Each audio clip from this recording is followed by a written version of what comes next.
Never forget watching Monday Night Raw, and you and Randy are in the ring. Yeah. And Charlie's in between you.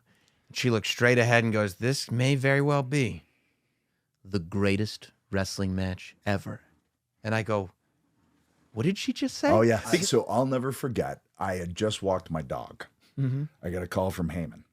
He's like, "So we got this idea." I was like, "Yeah, that's never a good sign." You and Randy, it'll be the greatest wrestling match ever. And I'm like, I mean, it'll be good. Yeah, we'll have a great match. No, Vince wants it to be the greatest wrestling match ever. And that's when it started to dawn on me, like, oh, well, that's not possible because it's subjective.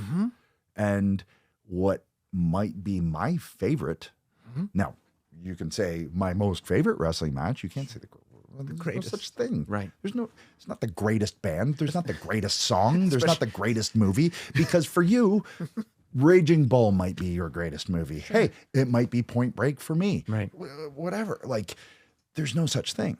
So I was like, what are you doing to us here? Right. Yeah, like, now at this point, this is technically, it's my third match back, by the way, too. Right. And this is a company that's never used the word wrestling once. Yeah. And now all of a sudden we're putting on the greatest. And we're having the greatest one now. The greatest one. So if we're going to do it. That's going to be the greatest. And I just remember thinking, my God, oh my God. But at the same time, okay, it's a challenge. Yes. So how do I come at this? Because Randy's just like, I don't know, dude. And I know you will, so whatever. You know, like, he's just washing his hands of it already. So I'm like, great, okay. What can we do? What can we do? Okay, let's make it a love letter to wrestling. And you were one of the very, very few people that got that. Yeah, I mean, right from jump, you got that. I remember watching it, and like the spark hitting like halfway in. It was like when the familiar spots started showing. Like when the mic came down, I was like, oh, that's interesting. Like, oh, I guess it's gonna be like an old school wrestling match, you know. And the Fink's voice was on. I was like, oh, okay. It was when the familiar spots started coming from both of you that I was like, oh, they're not saying this is the greatest wrestling match that's ever happened. The greatest wrestling match is almost a stipulation. It's almost like it's a thing in and of itself. What I tried to think of is, what are the elements of some of the greatest matches I've seen? Right. Let's pull those in. Right. So I was like, hey, Charles, long sleeve shirt, bow tie. Cool? Yeah. All right. That's awesome. Can we get Fink's MSG thing to come down? Can we get his voice? Yeah, we can. All right. Okay, amazing. And then it's just like, well, we just got to go out and work. And if we hit some different finishers from over the years, yes, then maybe people will start to understand that it's a love letter to wrestling is really what it's supposed to be, because it's not possible. It's not possible because there's no audience. Like, well, we could do it better without you. How are we going to do that? There's no audience. But I'm really proud of that night. And I'm proud of it because we got thrown into the worst or the most difficult scenario I can think of. I can't think of too many others that are more difficult than that in terms of living up to some sort of expectation that has been placed on this thing that has nothing to do with you. And going, okay, the promoter is trying to promote. I get it. But damn, talk about, like, we are pushing this boulder up this mountain. Yeah. And it's, how do you get it there? You know? So it was really just trying to wrap my mind around a different way to come at it. And then as I'm driving down from Asheville to Orlando, you know, for all of those tapings, no cars on the road. It's The Walking Dead. Like, I'm on 75 and I didn't pass a car. It's wild. Right? Yeah. And I'm driving and I'm going, okay, what do I do? What do I do? Ooh, what if we treated this like, you know, a gaming, you know, and first person? And like, what would an audience member feel like if they were actually taking an RKO? So what if I wear a GoPro? And what if I get RKO'd? And we use that in a replay. I'm thinking just for replays. Right. Right. So that's my mindset. Is like, hey, maybe for replays, we can get this. That'd be a cool little element. Right.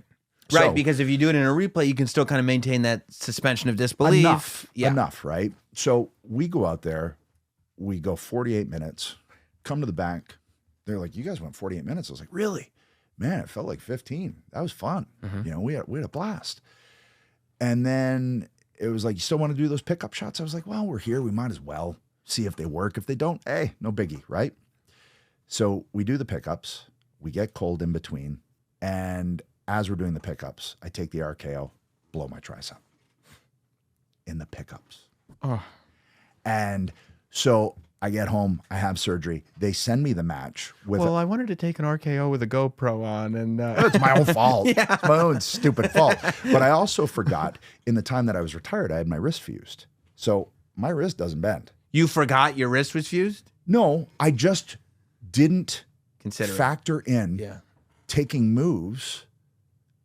Certain moves are going to be different with a fused wrist. Sure. So like I can go here, but I can't. Just won't go. Wow. So you take an RKO for the first time. Oh, yeah. Oh, wait a second. Pop. Oof. Right? So I get home. Post-surgery, they send me the match, our 48 through, and I loved it. I was like, all right, no such thing as greatest wrestling match ever, but I love that. And they were like, we want to add sound. We want to add an audience. I was like, ugh, okay, all right, okay. We're trying new stuff. Cool. We got shit on for it. And then everybody else started doing it. Okay, fine. But then Vince wanted the different camera shots, GoPro. and I hated them. Yeah. I hated them. Because when I saw it in, it took me out of the match. I was like, it totally takes me out of the match. Let's just keep the straight match. Yeah, but he really loves them. It's like, right. So then it became, well, they cut and they stopped and this and that pissed me off so much. Because you did 48. Yeah, You did straight through. Yeah. And then they added in those 3 shots. Right. And but what I will say, and my only, if I try not to live with regrets, but if there's one thing I wish could have happened is to have that match in front of an audience. Sure. If we had just do what we do, 48 minutes in front of an audience, man, Would have been awesome. it would have been so much fun.